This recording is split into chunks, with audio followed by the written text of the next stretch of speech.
If you were to go to the bank and you asked the banker to cash you a check to Nasty Mouth Productions because you had a flip attitude, your mouth would be writing that checks and the bank would not be cashing out those checks. If you were in this situation, as you're about to see in this first clip, what would you do? Take a look. To ask, teachers have a right to ask students, where should you be? Where do you belong? Excuse me, do you have a pass? Excuse me, can you mind your business? You're gonna get written up. What's your name? That's good. Mind your business. Bye. Whitney is well liked, a lot of energy, but she has a real bad attitude sometimes. All right, Whitney, you're in my office again for cutting classes again. I just don't understand it, Whitney. What happened? Nothing. I was in the cafeteria. Yeah. And then I left, and then she caught me. I think it was one of the safety advocates, or was it a teacher? No, it was one of the safety advocates. What did she say to you? She was like, get to class, Whitney, get to class. And I'm like, mind your business, mind your business. And you know you got yourself in trouble with that. Yeah.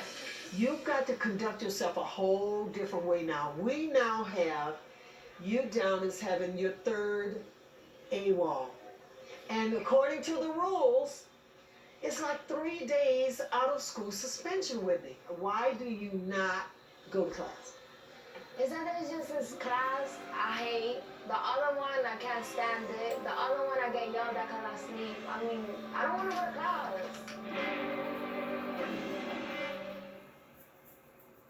Do you think the alternative school would be a better place for you, Whitney? You crazy? Look, Miss Ballinger. My boyfriend isn't going to be there. My mom's going to be mad. And who's going to be my friends? I don't know nobody over there. What I look like. Ooh, shit, dude. You know what, Whitney, with that little flip attitude and that nasty mouth, your mouth is writing checks that you can't cash. Alright. I'm going to get Mr. Salem in here because he knows you better than I do. And we just need to try to help you get back on track here at school. You understand? Yeah. I called Mr. Salem to help me with Whitney because he knows her family better and he knows Whitney better. So I needed some insight. Hey, Mr. Salem. Hi. I'm glad you're here because, let me tell you, Whitney is cutting continuously. She mouthed off to one of the safety advocates. It just continues on and on. And she's looking at 3 days out of school suspension for this nonsense of hers. You know, I had Whitney for 2 years. Yeah. And so I've gotten to know her situation fairly well. Let's make this obvious. Tell Mrs. Ballinger what the outcome is going to be if you get yourself in some kind of suspension here, and based on what your dad may have to say about this when Mrs. Ballinger makes that phone call to your dad. He's going to send me to Dominican Republic again. My father sent me to Dominican Republic a while ago just because of the fact that same thing. I wasn't going to school before. I'm going to school now. I mean, that's why I don't see where's the problem. But before I wasn't going, period. And I was just doing my own thing. You know? You want to go back to the Dominican Republic? I mean, this is what's going to happen. Your dad told Mr. Salem that. He's going to send you back. Then you'll leave Danbury and all your friends and all the good times and because of this silly behavior, cutting classes. You need to make your decision right now that you're going to make the most of it and say, you know what, I got to put the nonsense behind me, go to class, do what's asked of me. You have an opportunity right now before you walk out that door. It's something like my father always told me, Whitney, keep your mouth shut.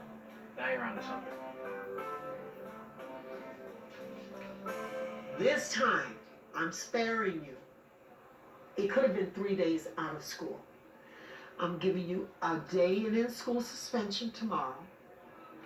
And you will be checking in with me every day before you go to lunch to let me know how your day has gone. I think we're good. All right, Mr. Salem, thank you very much. Ballinger? All right, Thank okay, you. Whitney, you Have a know nice where to be day. tomorrow. All right. All right, bye. Bye.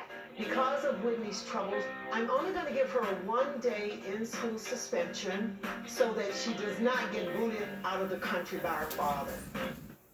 And you know, we can all learn a lesson from this clip. I mean, I get it. You don't want to go to class, but you don't have to show that nasty attitude and say, mind your business. What I look like? Catch me outside. How about that? That little flip attitude is going to get, that attitude right there is going to get you nowhere. Miss, fix this right here. You may sit there with your little flip attitude and go all this and this and that and the other. There is no this and this and that and the other, and there is no excuse. I get you don't want to go to class, but you don't have to be flipping now, giving nasty attitudes and nasty mouth about it and going all this and that and that and the other. We get it. We totally get it. But when people get wise and have attitudes, it can basically set off alarm bells that you may not notice. Next, a student who was full of baloney and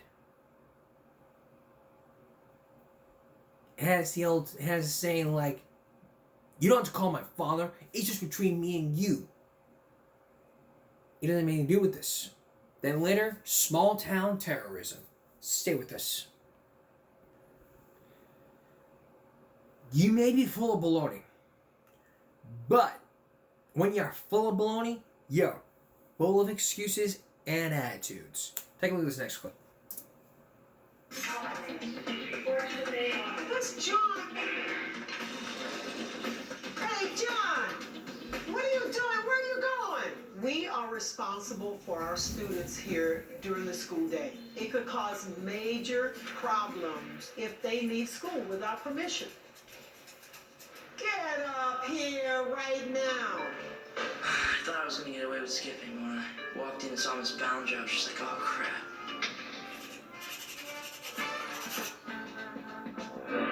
What were you up to? Were you smoking? What were you guys doing? Eating a sandwich and drinking some soda. You cannot leave school grounds without permission. I was very, very upset about John taking off from school like that. Come on in, John. Close the door. Have a seat. So as I go around the hallway, I looked out the window, and who did I see coming across the school grounds? I don't know, what did you see? Now you're being a wise guy. If there's issues, then I'm calling your dad, and I'm going to let him know. Why were you outside? I just went to my friend's house to get a sandwich and some soda. You eat lunch here. You don't leave school grounds, John. I just had a bologna sandwich. Who is your friend? You want to tell me who it is so I can write his name down? It's not the issue. This is not the time to get wise. All right. John, why would you leave school to have lunch with a friend? Because the school lunch sucks. You've been eating that lunch since September. Why all of a sudden today it sucks? I didn't want school lunch bread that's been sitting in a bag on a shelf for like 2 months. It's very, very dangerous for kids to leave these grounds. We are It's responsible. not dangerous. I go around the city all the time. Well, we are responsible for you between 7:15 and 2 o'clock. You're going to have 2 days in the in-school suspension room. 2 days. I'm going to call your father. You don't and have to that's call it. my father. It's just between me and you. He doesn't have anything to do with it. Is that right? Yeah? That's the last thing you need to say to me, John.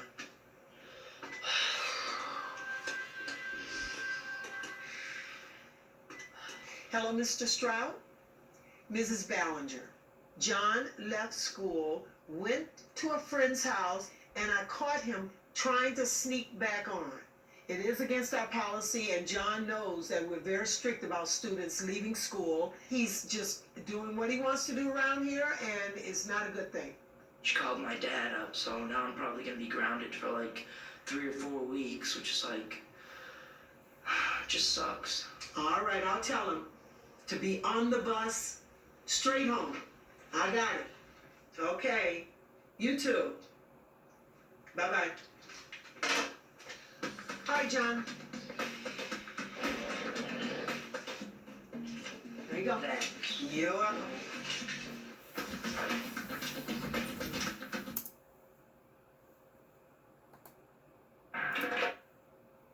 Look, I get it. I understand where you guys are coming from. I mean, everybody has their attitude sometimes. You don't have to face it towards principal and go all like, you're not the boss of me. You don't have to do this and that and the other. There is no this and that and the other, and there is no excuse. You can sit there and make all the excuses you want up high in the book, and it won't make a big deal of this. So what's the bottom line here? Don't screw it up. If you're calling the principal's office, be nice. Be nice about it, and don't ever be doing stuff like this again, because it's not great. And by great, by not great, I mean not good.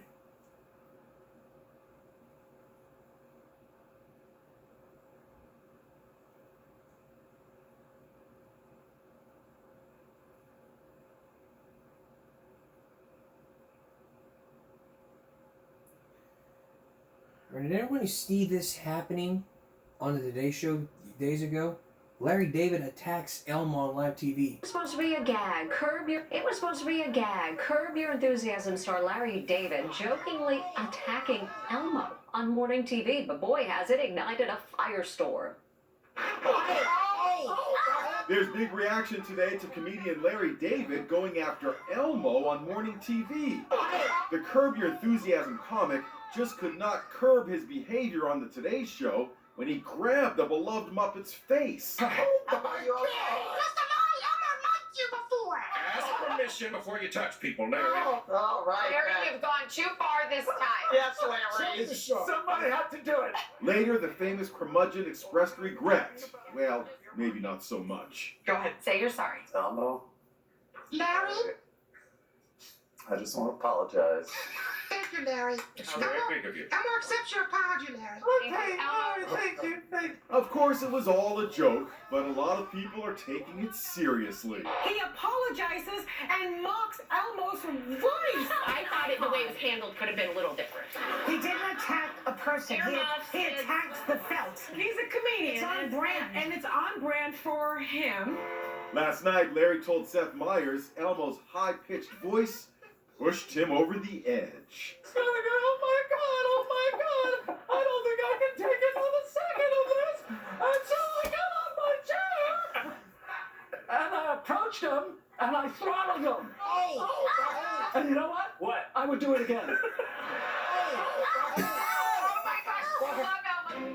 This is even more controversial than Try That in the Small Town, but there are other controversial songs, and we're going to have that for you on in a future show.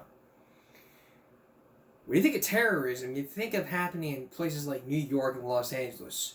But a small town in Ohio? John Hockenberry has that story. Stay with us.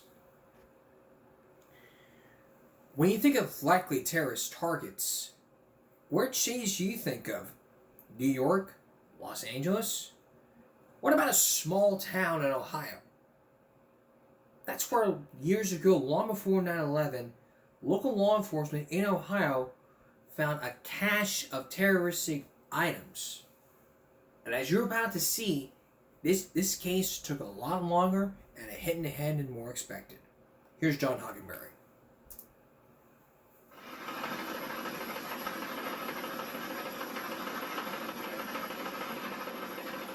Bedford, Ohio is on the road to nowhere. A little town where the freight train stops only once a day. Few would call this place a destination. Not so long ago, you would have gotten laughs if you had suggested this bedroom community had any connection to a global terrorist network. All the people who live in Bedford, Ohio could have fit into the World Trade Center with room to spare. But long before the attack on the Twin Towers, investigators believed this town had its own very real brush with terrorism. It also happened on a September morning, back in 1996. September 13th, it was Friday the 13th, and I was waiting for the black cat to jump out from around the corner. You're superstitious. Not very, but a little. Pete Elliott is a special agent for the Federal Bureau of Alcohol, Tobacco, and Firearms, the ATF. Based in nearby Cleveland, he works mostly violent crime cases involving firearms and explosives. but he was about to embark on a case like none he had ever seen. What began as a routine case would take 4 years to solve. In the end, it would bring renewed attention to a shadowy world where terrorists out for revenge used bombs and assassinations for a cause they believed was just. And it would lead to suspicions that a prominent member of a northern Ohio community, a man with influence and friendships at the highest levels of the U.S. government, was somehow connected. A man who thought his secrets were safely locked away, even from a dogged federal agent by the name of Pete Elliott. It started with a seemingly ordinary phone call just after 10 in the morning from the Bedford police. At the time, Pete Elliott didn't think it would be a big deal. Typically or weekly, as ATF agents, we deal with firearms and explosives. Please. The Bedford police told Elliott they had just gotten an urgent call from a local business. Veteran detective Tim Alexiak. It was anything but routine. I suppose you get a lot of calls as a local cop, and some of them are bigger deals than what it sounds like on the call, and some are smaller deals than what it sounds like on the call. That's right. Where did this one fit? This was in the top 10. The police had been alerted by the manager of a self-service storage facility on the edge of town. Someone who had rented one of the units had stopped making payments. After waiting 6 months, the manager got annoyed, cut the lock off, and opened the door. Then she called police. There was a real sense of urgency, We didn't know exactly what we had until we got there. I was one of the first officers on the scene. Pete Elliott arrived just behind Alexiak. Inside the locker, they found boxes containing an estimated 100 pounds of explosives and blasting caps, and more than a dozen weapons, including an Uzi submachine gun, an unusual shotgun with a double trigger, and a rifle with an odd design on it. They also found a bank deposit envelope and an old trench coat. Those items would get a lot of interest later, but it was the dynamite that got everyone's attention that morning. What state were they in? A bad state, deteriorating, leaking, crystallizing. On the boxes, we can tell that they were manufactured in 1976. So we knew we had old dynamite. So essentially what you're telling me is that that storage unit, all by itself, was a bomb. Absolutely. A bomb whose potential destructive power became apparent immediately. The storage locker was just over the fence from a gas station and right next to an interstate. Across the street was a daycare center. And just down the block was a school. Is it illegal to have explosives in a storage unit? Yes, definitely. And in this case, 20-year-old explosives next to a gas station in a daycare center or school, definitely illegal. Ironically, on the boxes of blasting caps was a less than subtle reminder that explosives and children don't mix. Bob Reed was the Bedford police chief in charge of the scene that morning. How many people do you think were threatened on that day? Well, you have a student population of about 300 at the elementary school, and the daycare, I believe there was 75 to 100 kids there. The interstate highway, which is close, you have thousands a day that go by there. So that particular day, it had to be at least 750 people that were at the possibility of an explosion and of a tragedy. Everyone's nerves were on edge. No one who responded to the call had seen anything like it. Tim Alexiak grew even more concerned after he talked to the bomb squad technician on the scene. I never had that situation before where a bomb tech would actually say, I only want myself and one other bomb person here. I want everybody else out of here. It's never happened before. So we knew it was a very volatile situation at that point. Dynamite gets more unstable over time. ATF experts would later say that the explosives were so volatile, a bug crawling across this dynamite might have been enough to set it all off. You leak all over, you get nitrate. The ATF and the local bomb squad knew they had to get rid of the dynamite, and fast. The highway was closed, the children evacuated. Then the explosives were removed from their boxes and taken out of town. Bob Reed was there when they were detonated. It was huge. This mushroom cloud had to go 75, 100 feet in the air, and I mean, it just mushroomed, and the ground shook. You felt this one in your bones. Oh, absolutely. It was the sound of dodging a bullet. Yeah. Bedford, Ohio was out of danger, but somehow its homespun tranquility had attracted someone with 100 pounds of explosives and a small arsenal. Who and what had been hiding out in Bedford? We were totally clueless the first day, literally. We didn't know what we had to go on. My initial thoughts that day is it had to be somebody back in the early 1980s, more than likely was mob related. Somebody that is in jail now, going to get out, and going to save this stuff for a rainy day. Why else would you keep it around for that many years? The lease records for the locker didn't seem to be of much help. All the names on the lease were fake. At one point, the renter had listed an address, but it was for this convenience store in a nearby suburb. Elliot couldn't find a connection, so he zeroed in on the unusual way the rent had always been paid. Always in cash, never in check, or never leaving a trail behind. So But there was an actual person with that money coming to that storage unit absolutely. every month or periodically to make those payments. Right. Regular cash payments made in person meant there might be a witness. Elliot discovered that indeed a manager at the storage facility was able to give ATF agents a description of the woman who would come in monthly to pay the rent in cash. Elliot thought he had his first break in the case. The manager said that this female would be in her 50s now, was small, about 5'2", petite, dark complected, dark hair, dark eyes. So we had a sketch, we had a composite of a female that was paying the payments between 1983 and 1989. You looked at the sketch. Did you think that it had any value in terms of solving this crime? At the beginning, no. No. It looked like a 35, 40-year-old female. It was a pretty typical composite. About 1 in a billion. Exactly. So it wasn't surprising that when the ATF released the composite to the local media, no one called saying they recognized her.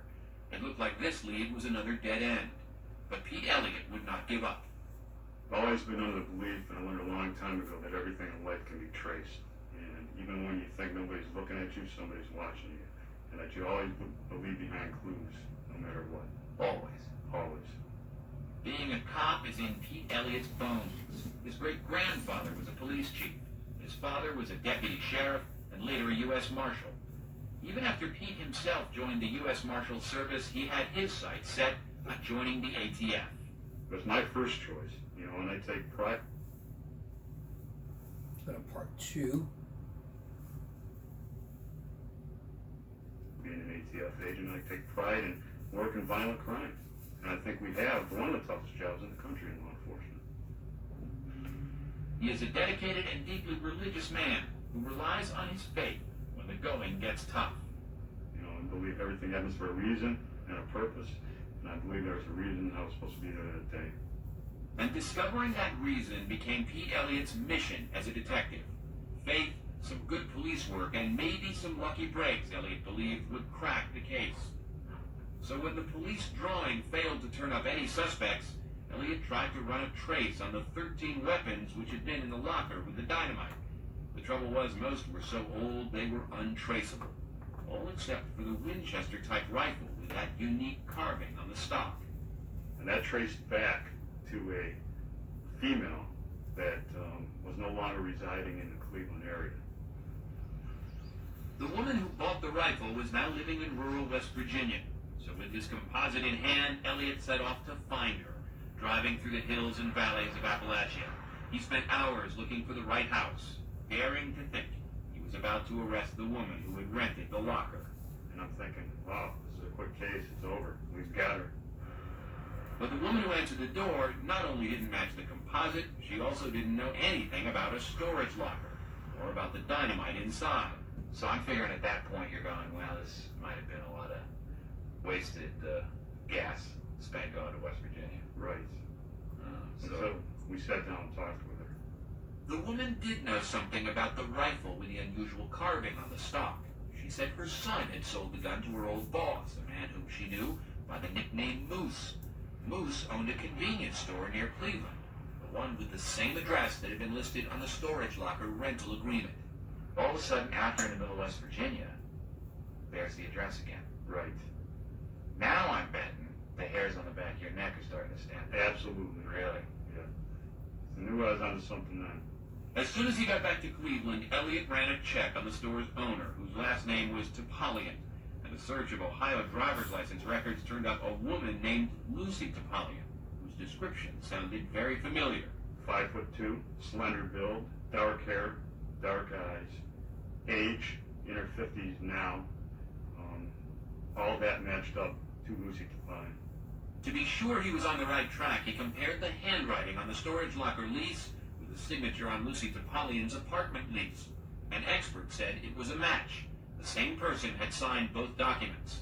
So, within a month and 2 days after you opened the storage unit, you know who the woman is. Absolutely. Now, how are you feeling in your gut? We knew. We knew we had her then. But why?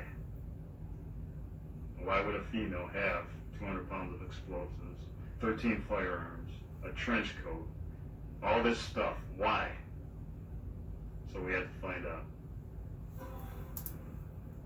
Stuff. Why? So we had to find out. And find out they did. When we come back, why? Why did this happen? Stay with us. Return to our story. Detective Pete Elliott found out the person who owned that storage unit with a fistful of terroristic items, bombs, dynamite, all that stuff. But the question was, why? Here again is John Hockenberry. By October of 1996, just a month after a deadly mystery nearly exploded in the town of Bedford, Ohio, Pete Elliott thought he'd solved it. He had developed important clues about one of the rifles that had been confiscated. And armed with a composite, he and Detective Tim Alexiak went to the suburban Cleveland apartment of Lucy Topolian, the woman they believed had rented the storage locker. It was a tense moment. We knock on the door. A female answers. And it was pretty astonishing that after all that time, she still looked very similar to that composite. And that was a huge break. And you want to jump out of your skin at that time, but you can't. Once again, just like when you went to the door in West Virginia, you were praying as an investigator that we were going to see a short, kind of salt and pepper haired, in her 50s, Mediterranean-looking lady, right? Right. Did we find her? We found her. More surprising than what she looked like is what she had to say. Lucy was once married to Murad Topolian, the owner of the convenience store, whose nickname she said was Moose. Her former husband had asked her to secretly rent the locker. She insisted she never knew what was inside. She had used fake names to cover herself, but Pete Elliott was still skeptical. Lucy lied when she rented the locker. How could he be sure she wasn't lying now? I wanted to corroborate what Lucy Topolian was saying, and we had her place a phone call to her ex-husband, who is now residing in Miami. Hello? What up there? No, I'm going for you. Okay, thank you. How did you convince her to do something like that? She was scared to death at that time, agreed to cooperate, especially when we told her that the storage unit, where it was, across from the daycare center. She couldn't believe it. The two investigators listened in on the conversation as Lucy talked to an abruptly uneasy Murad. Yeah, listen, the police were here earlier today. They were asking me questions about that storage locker investment. Why didn't you tell me what stuff was in there? Oh, Lucy. What? I'm scared to death. Oh, man. There's enough explosives in that room to blow up the whole friggin' block. Jesus, I mean... Lucy, please, I'll fly back up there and I'll talk to you. But not over the phone, please. For your sake. For my sake and for the kid's sake. His willingness to take a flight back up to Cleveland as soon as he could to talk to her in person, to me that sends all the keys in the world that something's wrong here. We were both thinking, I think we were both thinking the same thing. He knows what's going on, and there's a lot more to this story. We're going to find out what it is. Topolian flew to Cleveland the very next day, and realizing that she herself might be facing charges, Lucy agreed to wear a wire to a breakfast meeting with her former husband. I'm the one that's going to get screwed. The two investigators hoped to hear Topolian tell all as they listened from the parking lot of this restaurant outside Cleveland. You didn't know it was... Who put it in there?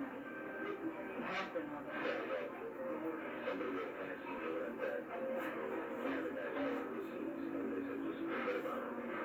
You didn't know there were guns and ammunition? Everything he said was suspicious, but more than that, it was cautious. Pete Elliott could hear that Topolian was saying nothing incriminating. There was no federal case to be made yet. We didn't have any concrete evidence that he was the one responsible for the inside contents of that storage unit. So we had a big hurdle to go over. As the conversation inside the restaurant went on, the two investigators heard tantalizing hints that this Murad Topalian had a mysterious sideline and previous brushes with the feds.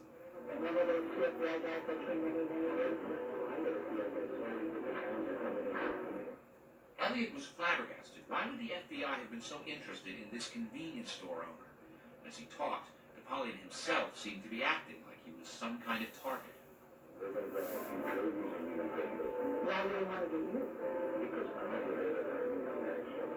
The Armenian National Committee. The two listening investigators drew a blank. I had no idea where Armenia was, to be honest. I didn't know anything about Armenia at that point. You know where it is now. Why? The investigators were now entering uncharted waters. The door to that storage locker full of explosives had suddenly opened onto a world of twisted global politics. The two investigators would soon get a crash course in geography and history to learn of a century-old hatred with roots half a world away. Armenia is a small country, once part of the Soviet Union, which sits between the Caspian and Black Seas. But the Armenian people have historically laid claim to a much larger area, including part of present-day Turkey. The dispute between the Armenians and the Turks erupted into one of the bloodiest ethnic conflicts of the 20th century. The Armenians accused the Turks of murdering up to 1.5 million Armenians between 1915 and 1923. It was an ethnic cleansing operation that many historians believe was the worst case of genocide before the Holocaust. The Turks dispute the number of people killed, and they reject accusations of genocide. The killings and the history remain largely unknown to a global audience. But it is the defining historical event for 1 million Americans of Armenian descent. People like Murad Topalian, whose family lived in Armenia at the time of the killings. His grandparents were tortured and hanged by the Turks. I miss my... All right, third part. grandparents. I miss my uncle. I miss my aunts. The investigators learned that Topalian had traveled the country, repeating the story about his ancestors, raising millions of dollars to promote awareness of Armenia and its people's plight. He also took his case to Washington, lobbying Congress and top officials throughout the government. He was very successful, not only in gaining their sympathy and understanding, he had a hand in helping make Armenia one of the largest per capita recipients of U.S. foreign aid. We knew we were dealing with somebody that just wasn't your average guy off the streets. The man who Pete Elliott first thought was just a convenience store owner named Moose was turning out to be a man with friends in some very high places. Federal agent Pete Elliott, friends in some very high places. So now the question would be, who were those friends in those high places? When we return, you'll probably meet those friends and you'll get a chance to relook at some of the evidence that was played out. John Hockenberry continues with Small Town Terrorism. Stay with us. Back to our story. Pete Elliott has just uncovered evidence about what had happened in that storage unit. You've heard the tapes. Now, it would take more digging to find out more about this terroristic man. Once again, here's John Hockenberry. As Pete Elliott listened to that breakfast meeting between Murad Topalian and his former wife Lucy, it became clear that Topalian was a man with powerful connections. According to ATF transcripts of the conversation, Murad told Lucy he was supposed to be somewhere far more important than the Bob Evans restaurant in Cleveland. He said he was supposed to be in the White House that day. We started to find out who Murad Topalian was that day. For instance, that Topalian was no stranger to Bill Clinton's White House. He had visited the White House complex nearly 24 times between 1993 and 1996, according to government records. He attended at least 2 gatherings with Mr. Clinton himself. At one meeting, he sat just 1 chair away from the president. Did you ever figure he was too big of a fish, that he'd get away, that he'd somehow undermine your efforts? This is a guy who visited the White House more than once. Right. A lot more than once. I was concerned. I was definitely concerned. I was told by witnesses during this case that they were told by him that I was going to be transferred during this case, that there was no case against him, that this case was a farce and was not going to be going anywhere. Topalian's resume looked squeaky clean, above reproach. He was a lecturer at the State Department, someone who had testified before Congress, an upstanding vice president of a community college. But Pete Elliott was convinced there was another side to Murad Topalian. I'm seeing somebody saying to himself, "You're coming down, buddy. I don't care how long it takes." If he's guilty, he's coming down. Correct. Murad Topalian, a man with powerful allies, versus Pete Elliott, an unheralded middleman at the beleaguered ATF. But to Elliott, this was an opportunity. He would prove his own investigative skills and help repair the reputation of the ATF, staining from high-profile debacles at Ruby Ridge and Waco. You made a vow that this case was not going to turn out like some others. Right. Last thing I wanted was to, not prove this case and have the media and have everybody else looking at this thing and saying, well, the ATF should have never been involved. I haven't forgotten anything after Waco happened and how low our morale was. But at this moment, in the fall of '96, you're carrying the flag for the whole agency for a minute or two. I felt that way. It's amazing that all these objects here tell a story. Everything left behind something, some type of clue. But would those clues provide the answer to two key questions? Why would a prominent person like Murad Topalian have a locker full of explosives and guns? And what connection might the locker have with Armenia? Remember what Topalian had told his former wife on that hidden camera tape? We had an obstacle on our hands. We had to show somebody had knowledge of the inside contents of that storage unit to make it a prosecutable case. Clearly 100 pounds of dynamite would not be easy to overlook if it were stacked in boxes inside a small locker, nor would the danger it posed be easily ignored. We asked the ATF to show us how much damage 100 pounds of dynamite could do. Notice how careful these experienced people are. Then remember that the dynamite inside the locker had begun to crystallize and had become highly unstable. Pete Elliott knew the danger, and he was determined to find out who had left the explosives behind. Although the original dynamite inside the locker had been destroyed, Elliott had kept the boxes, which still had on them something called the ship date code. The code acts as a kind of fingerprint, allowing the explosives to be tracked to the manufacturer. ATF records showed this particular dynamite had been stolen in 1976 from a construction site in Michigan. Nearly 2 decades had passed, and the case was never solved. Poring through the case file, Elliott found one of the prime suspects.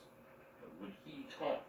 That's all. I ask questions and present questions. I ask everybody right off the bat, do you believe in God? Do you believe that there's a purpose for everything? And boom, he did the right thing. And a secret locked away for years becomes another piece in Pete Elliott's emerging puzzle. The man said he'd been hired in 1976 by Murad Topalian to acquire the explosives and have them delivered to Cleveland. So suddenly you had witnesses against Topalian.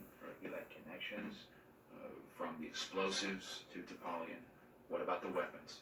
We were able to develop a number of witnesses that could show Mr. Topalian possessed, and in some cases requested certain firearms, and we were able to link those directly to Murad Topalian and place them right in his hands. But what, if anything, did Topalian do with the weapons? As Elliott crisscrossed the country, one witness led to another. He began to hear unbelievable stories about a large group of people who had formed a network in the 1970s, a network of terrorists which operated throughout Europe and North America. What did you begin to learn? I learned that between 1975 and 1985 that there was a number of unsolved bombings. There was a number of unsolved assassinations that took place. It was a wave of terrorism which swept across Europe and North America during the 70s and 80s, all aimed at Turkish officials and businesses. Armenian groups claimed responsibility for assassinations of Turkish officials in the Netherlands, France, and Canada, as well as bombings in London, Paris, Los Angeles, and New York. But were they connected? Elliott was able to link the explosives from the storage unit with 2 bombings in 1981, one outside the Turkish consulate and another at the convention center in Anaheim, California. All of a sudden, the explosives in the storage unit have in common explosives that have been used in actual terrorist incidents. All directed at Turkish individuals. All directed at Turkish individuals, most, if not all, with Armenian suspects. Correct. Armenian extremists at the time claimed responsibility for the attack, saying they were designed to avenge the millions of Armenians murdered in 1915. Elliott learned that some of the crimes in the U.S. were carried out by the youngest members of that network, many of them teenagers at the time, who were devoted to the Armenian cause. Every single Armenian that I interviewed believed in their hearts and in their minds that the genocide took place and that their cause was legitimate. These previously classified documents obtained by Dateline show that as early as 1981, the FBI was aware of an underground organization of Armenians, a network in which members anticipated orders to shoot or bomb someone. In the chilling echo of Al-Qaeda's tactics, according to Elliott, the witnesses said that many of them were sent to training camps as far away as Beirut, Lebanon. They were taught a variety of skills, including specialized training in how to use guns and explosives, techniques of disguise and infiltration, all useful for staging attacks. They'd go in and infiltrate Turkish ambassadors' offices. They'd dress up, in some instances, like a Turkish reporter. They'd surveil everything in there and come back and report it back to one person. Members of the network told Elliott they had used those very skills in a brazen attack 20 years ago at the United Nations. The area around the United Nations is ordinarily quiet on a Sunday afternoon. October 12, 1980 was no different. Only a few strollers out and about.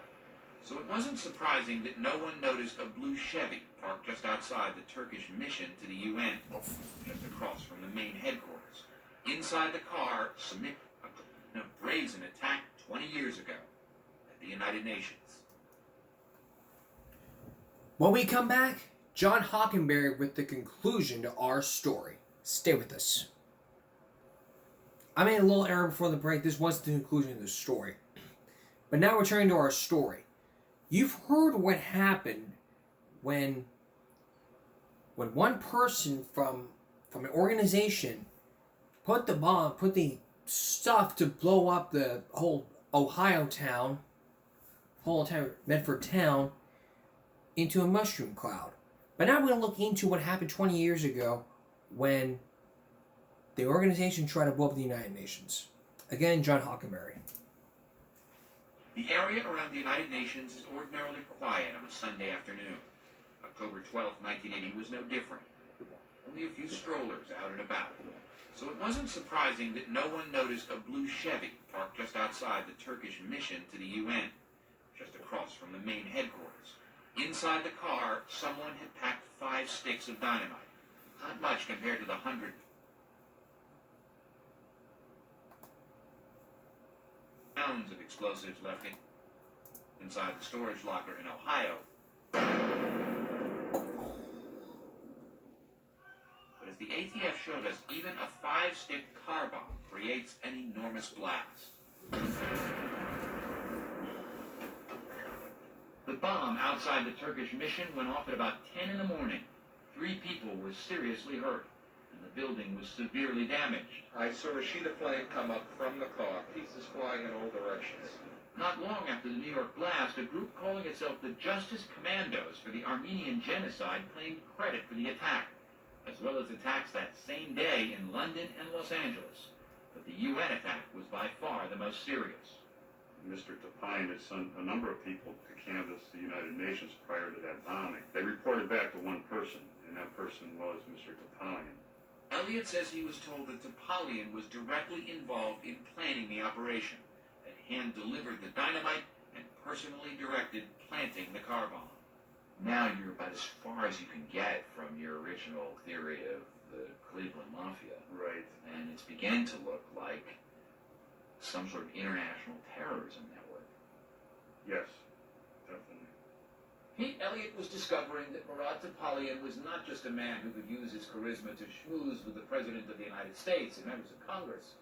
According to people who knew him, he was also a man who could use that charisma to mobilize others to violence in the name of the Armenian cause. I can tell you that every single Armenian told me stories about their grandparents and about their relatives and how generations were cut off. I heard it. I saw their tears. I saw them cry. I saw some of them fall to the ground, and these were bombers These were people that handled explosives. I heard them, they had a lot of respect for Mr. Tapayan. But the Armenian activists who had been willing to help plan and execute bombing attacks in the 80s had become teachers, doctors, and bankers by the 90s. They thought they had put their violent past behind them. These witnesses described Topalian as a leader, as someone they were emotionally connected to. Why the heck did they talk to you? They're different people now. They worked for their cause. They didn't have anything to lose 25 years ago, but today they did. Elliot wasn't the first to think Topalian might have been involved in the New York bombing. In 1988, he was questioned about it by the FBI, but denied participating in the attack. The witnesses now talking to Pete Elliott were telling a different story. In almost every case, he says, the witnesses decided to come forward only after they were told that the abandoned explosives had been left in a place that posed so much danger to so many people. They couldn't believe Mr. Topalian was stupid enough to still have these explosives, but more stupid to keep them next to a daycare center, a gas station, and a school. You've been investigating this case. You've been talking to everybody. These are people with bombs. Were you worried about something happening to you? I guess that's always in the back of your mind, and I believe you become numb to potentially what could happen to you. There were never any direct threats towards me. But some militant members of the Armenian community were worried about what Topalian might say if he was ever taken into custody. Silencing a former leader suddenly looked like a good idea. Word was out that Mr. Topalian, if he would talk, could potentially put together a lot of Armenian crimes directed at the Turks from years and years ago. So you were concerned at this point that suddenly this guy with the bullseye around his head that you've been tracking could possibly be killed. Yes. The year-long pursuit between Pete Elliott, the hunter, and Murad Topalian, the hunted, had reached a crossroads. But if he was to warn Topalian, Elliott would have to knock on Topalian's front door and meet him face to face. What happened when you identified yourself as Agent Pete Elliott of the ATF? I think he was completely in shock. He said, listen, I did receive information that your life could potentially be in danger. I'm going to give you the opportunity. You want to sit down and talk to me? We can try to work this whole thing out. And he never took me up on that offer. Instead, Elliott says Topalian dared Elliott to make his case or drop the investigation altogether. Elliott knew he needed airtight evidence. He began to wonder if there had been something else, some other clue inside the locker that perhaps he had overlooked. Something that would prove that Topalian knew what was in there. What about that bank deposit envelope he'd found on top of one of the boxes of dynamite? The address was 25890 Every Road in Warrenville Heights, from a Cleveland trust that went out of business, I believe, in about 1979. I was able to dig and find out that Murad Topalian had an account at that specific branch. What's more, the bank branch had been just a few doors down from Topalian's convenience store. One more piece of the puzzle. But it still wasn't enough. Then Elliott remembered the final item he'd found in the locker, the torn trench coat lying on top of the explosives boxes. Sent that up to our ATF lab, and they were able to find two very old hairs from 20 years ago that were inside one of the sleeves, I believe, of that coat. Elliott had the hairs sent to a lab for DNA analysis. It was a long shot, but he knew the results could be critical to the case. I still remember the day when I received a call from the lab, and I think they had to actually pull me out of the roof of my building because I jumped so high when they told me it matched up to Mr. Topalian's. It was the last decisive piece in what seemed like a 1,000-piece puzzle. Elliott finally had the evidence he needed to make an arrest. Went relatively pretty easy. He got out of his car, I walked up to him, and it told me he was under arrest. He was in complete and utter shock. Do you remember what you said to Pete Elliott at that moment? Yeah, as a matter of fact, we did. We shook hands, and we said we did it. We did what we had to do. We did what we wanted to do. We did it. We did what we wanted to do. So, burgers or pizza for lunch? That's about it. That's about right. That's exactly right. After pizza for lunch? That's about it. That's about right. That's exactly right. And it was exactly right. But what would he have to say? Coming up, when we come back, the conclusion of John Hockenberry's story about what happened. Stay with us. Now the conclusion to our story. It had been months and years since one suspect had been involved in that storage incident with a bunch of weapons and bombs linking that linking that small town terrorism. But would he talk after all these years? Here's John Hockenberry with the conclusion to our story. The wave of Armenian terrorism against Turkish interests in the United States ended in the mid-'80s. Pete Elliott's investigation had stirred up memories that no doubt many hoped had finally faded away. As for Murad Topalian, he was charged with numerous crimes, including conspiracy to steal, transport, and use explosives. The government said he had planned acts of violence against Turkish government facilities and businesses and people of Turkish descent. But he was never convicted of conspiracy or any acts of violence, including the bombing at the United Nations. Topalian pled guilty to storing stolen explosives and possession of machine guns. In January 2001, he was given the maximum sentence of 37 months in prison. In a letter to the judge, Topalian said the locker was supposed to be used to store records of people contributing to the Armenian cause, and he insisted the locker had not been opened for 15 years. Topalian always claimed that Pete Elliott's investigation was designed to discredit the Armenian cause. We don't know now if Topalian still thinks what he did to further that cause was just. He declined repeated requests for an interview. Nor do we know if he expected his powerful political connections to somehow shield him from prosecution, or if he figured there was just no way to trace him to that abandoned storage room back in Bedford.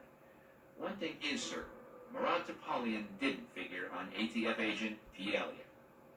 I looked and I didn't quit. I just kept digging, I kept digging, I kept digging. But maybe that's one of the lessons here. That powerful people, like Topalian, sometimes get a pass. But they don't get a pass from an agent who's willing to go all the way for the truth. It may be a day, it may be a month, it may be a year, but it could be 25 years later that people, the government, could come back in your life and make you accountable for your actions that happened 25 years ago. 2 years ago, President Bush named Pete Elliott U.S. Marshal for Cleveland, Ohio. Murad Topalian was released from federal prison in 2003 and is still under law enforcement supervision until September of next year. What a great story to end on. But small town terrorism before 9/11? I mean, this was after the bomb. This was after the Oklahoma City bombing. Way out in the country. So you kind of get a sense of what was going on. First you have Ruby Ridge, then you have Waco, then you have Oklahoma City, then you have the almost Ohio bombing, Bedford bombing, and now 9/11. So you kind of get the two linked together. We'll be right back. Does pineapple go on a pizza? Well, according to Italians, the answer is no. But you may have, if you're eating at a Hawaiian pizza, it comes with Canadian bacon, and pineapple. Here are a few clips all about pineapple, starting with this one. Oh, they're making pizza. Bacon? No! Yes!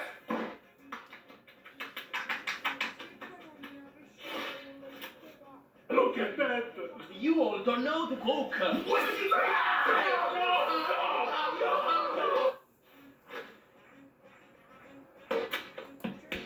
Oh!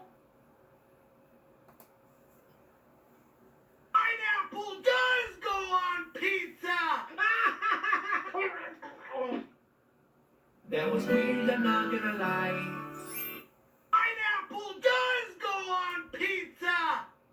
No, pineapple does not go on a pizza because it's a fruit. But take a look at all these other types of pizzas. There's a chili crab pizza. Thanks Bob is all about pizza. Crab. No, this It's a crab. It's alive. Let me fix it. Done.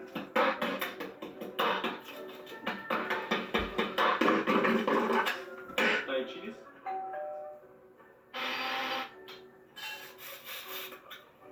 Stop. Shrimp. Crab. Life hack.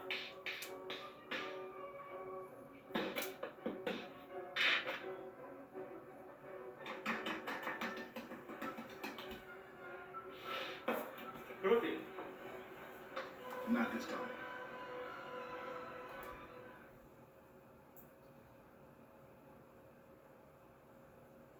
How about this one? Sorry. I can cook. I can cook. Look at sauce. Of course I do. You need any help?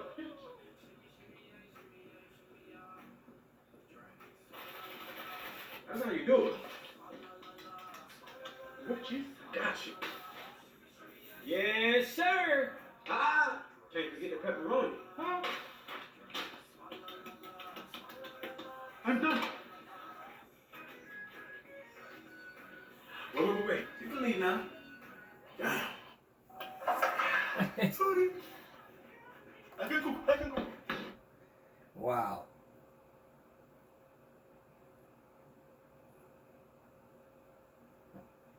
Even the Lionsfield people know a lot about pizza.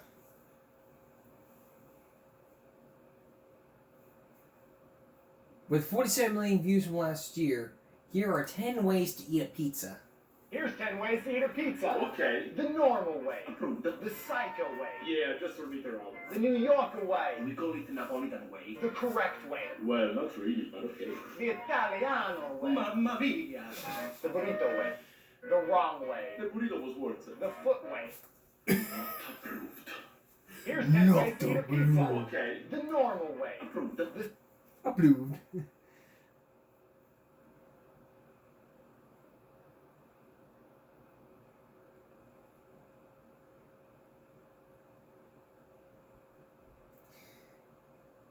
Wow.